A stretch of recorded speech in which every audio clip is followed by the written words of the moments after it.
সাম্প্রতিক সময়ে বাংলাদেশ দলের ব্যাটিং ধস দেখতে দেখতে ক্রিকেট প্রেমীরা আসলে ক্লান্ত হয়ে গিয়েছিল। ওয়ানডেতে বাংলাদেশ অল আউট হয়ে যাচ্ছিল, এমনকি টি-20তেও বাংলাদেশ অল আউট হয়ে যাচ্ছিল। কোনোভাবেই দেখা যাচ্ছে যে ওয়ানডেতে 250 টেনে টুনে করতে পারছে না, বা টি-20তে টেনে টুনে 150ও হচ্ছে না। এরকম একটা অবস্থায় আয়ারল্যান্ডের বিপক্ষে সিলেট টেস্টে বাংলাদেশ সত্যিকার অর্থে নান্দনিক ব্যাটিং করেছে, দেখার মতো ব্যাটিং করেছে। টপ অর্ডার হোক, মিডল অর্ডার হোক, লোয়ার মিডল অর্ডার হোক, সবাই আসলে চমৎকার ব্যাটিং করার ফলে বাংলাদেশ 13তম বারের মতো টেস্টে 500-র উপরে রান করেছে, 587 করেছে 8 উইকেট এবং ইনিংস ডিক্লেয়ার করেছে। এবং বাংলাদেশের এই যে ইনিংস, এই ইনিংসের ভেতরে 300 রানই আসলে এসেছে 4 এবং ছক্কার মারে। 8টা ছক্কা আছে ইনিংসে, পাশাপাশি 62টা 4 বাংলাদেশের ব্যাটাররা হাঁকিয়েছে, যেখান থেকে 300 রান মোটামুটি চলে এসছে।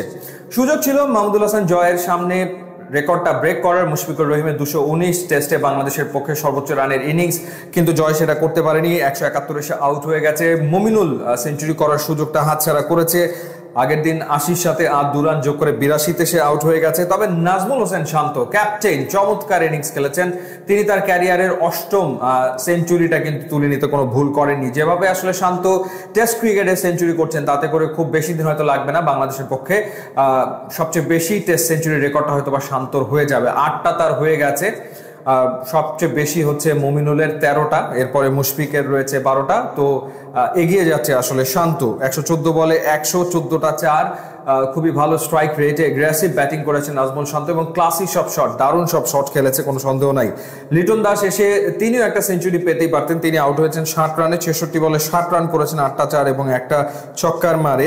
শুধুমাত্র বাংলাদেশের ব্যাটারদের ভেতরে নাহিদ রানা ডাবল ডিজিটে পৌঁছাতে পারেননি, 4 রান তিনি করেছেন এবং নট আউট থেকে গেছেন। বাকি সবাই আসলে ডাবল ডিজিটে পৌঁছে গেছে। হ্যাঁ, আয়ারল্যান্ড ডেফিনেটলি খুব একটা শক্তিশালী দল না, এবং শক্তিশালী দল না বলেই তো বাংলাদেশকে এরকম ক্রিকেটটা খেলতে হবে। মানে যখন আয়ারল্যান্ডের বিপক্ষে বাংলাদেশ ক্রিকেটটা খেলবে, তখন তো তাকে এরকম অ্যাপ্রোচে এই ধরনের ক্রিকেটটাই খেলতে হবে যে হ্যাঁ, Bangladesh is a better team than Ireland. ঠিক সেই ব্যাটিংটাই কিন্তু বাংলাদেশ করেছে। এবং যখন ইনিংস ডিক্লেয়ার করো, তারপরে কিন্তু আয়ারল্যান্ড 86 রান তুলতে 5টা উইকেট হারিয়ে ফেলেছে। এবং হাসান মুরাদ, যার অভিষেক হয়েছে, তিনি দ্বিতীয় ইনিংসেও 2টো উইকেট এর ভেতরে নিয়েছেন। তাইজুল, নাহিদ রানা একটা করে উইকেট নিয়েছেন। সো সবচেয়ে ইম্পর্টেন্ট ব্যাপার হচ্ছে যে আয়ারল্যান্ড যে দুর্বল দল, সেটা তখনই প্রমাণ হয় যখন বাংলাদেশ দাপুটে ক্রিকেট খেলে। সো আয়ারল্যান্ডের বিপক্ষে ঠিক যেই ক্রিকেটটা বাংলাদেশের খেলা দরকার, খেলা উচিত, সেই ক্রিকেটটাই আসলে বাংলাদেশ খেলেছে। আর একেবারে মানে আয়ারল্যান্ডকে অত ছোট করে দেখারও কিন্তু সুযোগ আসলে নেই, কারণ এই টিমে অনেক এক্সপিরিয়েন্স ক্রিকেটার আছে এবং এই টিমের অনেক ক্রিকেটাররা তারা আসলে বিভিন্ন জায়গাতে খেলে অভিজ্ঞ হয়েছে। সুতরাং তাদেরকে একেবারে ছোট করে দেখার কিন্তু সুযোগ নেই। সো খুবই ভালো ব্যাটিং, অ্যাপ্রিসিয়েট করার মতো ব্যাটিং, যে ধরনের ব্যাটিং আসলে আমরা দেখতে চাই।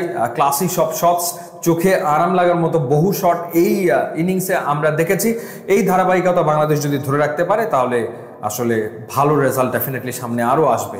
ইউটিউব এবং ইনস্টাগ্রাম লিঙ্ক দেওয়া আছে, আপনার